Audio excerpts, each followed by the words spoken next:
范冰冰啊，雖然佢而家唔喺娛樂圈，但係佢哋傳說一直都冇江湖流傳緊。娛樂圈嘅顏值天花板，浪漫型嘅人，紅地氈女王呢個稱號真係名副其實。隸屬於嗰種美艷型嘅五官，冷白皮，咁一般人一着就土，撐唔起嘅高飽和度顏色，佢全部都可以完美駕馭。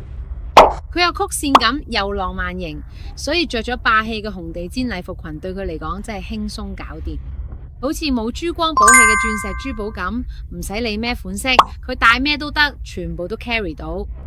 我覺得佢真係天生就係為咗舞台而生嘅人啊！就係呢種風格，如果造型太寡淡，反而會令佢失色。